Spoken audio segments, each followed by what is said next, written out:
Ubizo Lungibize engalweni Ngiyokhalela bani nayi iphimbo lami liphindaphinde entabeni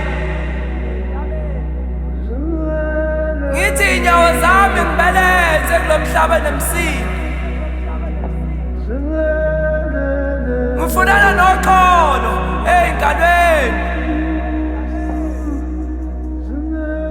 Kukhaliswa emaye emzini kamkhulu umkhondolo usekhaya.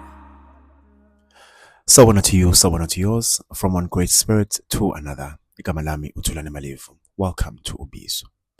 Today we trace the blueprint of empire, a blueprint first drawn on African soil. Before there was civilization, there was Kemet, land of the Black Pharaohs. Before there was religion, there was Ma'at, balance, truth, divine order. Before there was cooperation, there was communal wealth, Ubuntu, in practice. But when the world was built on African genius, Alkebulan, and Alkebulan was left in ruin, we must ask, who rewrote the blueprint? Every great empire started here first. Mathematics, architecture, astronomy, governance. From the temples of Laksa to the libraries of Timbuktu, we taught the world how to measure the heavens and how to align with the soul of the stars. Then came Greece, the first students who became masters. They studied in Kemet, copied our theology, and renamed our gods. Then Rome conquered Greece and sanctified the theft through religion. By the time Europe crowned itself civilized, it was wearing Alkebulan's crown, painted white. Okwetakpheli, kuyathathwa. What is ours does not die, it is taken. To conquer land, they needed faith. To manage faith, they needed business. To protect business, they needed armies. Thus came the Holy Trinity of Empire, the crown, the church, and the company. The church baptized conquest, calling it divine duty. The crown financed conquest, calling it sovereign expansion. The company profited from conquest, calling it trade. It was not just slavery, it was corporate theology. The Dutch East India Company, the British Royal Africa Company, and the Vatican all worked in unison to turn bodies into assets, souls into subject, and spirit into prophet. They carried the Bible and the ledger, and both had our names inside. The greatest illusion was this, that wealth was material. In truth, wealth was spiritual alignment. Before conquest, we measured value by harmony with the land, the ancestors, and the rhythm of time. But empire introduced scarcity. Scarcity introduced fear.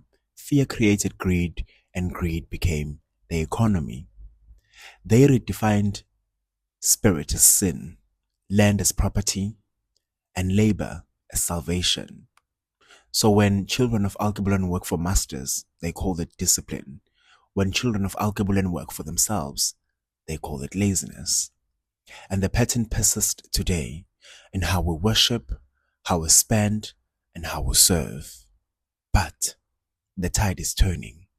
The ancestors are returning and reclaiming balance. We are remembering that spirituality and economy were never meant to be enemies. They were one. In ancient Kemet, abundance was not accumulation, it was alignment. When each being fulfilled their divine function, Ma'at, cosmic order, ensured everyone's provision. Today we call it sustainability.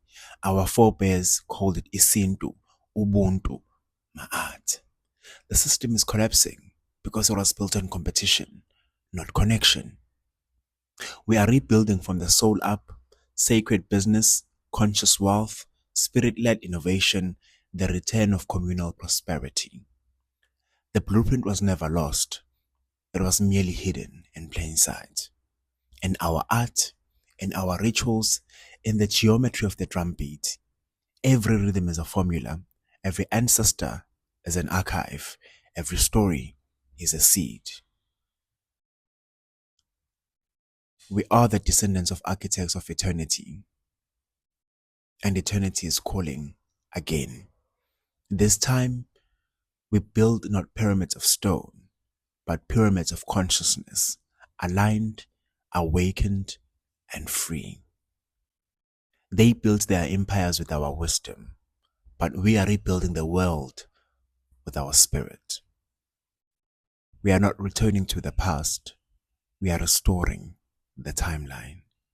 Until next time, okuhle, umusa, kanye nokukhanya ekuhambeni kwakho. Light, mercy, and blessings upon your journey. Ubizo, the call continues.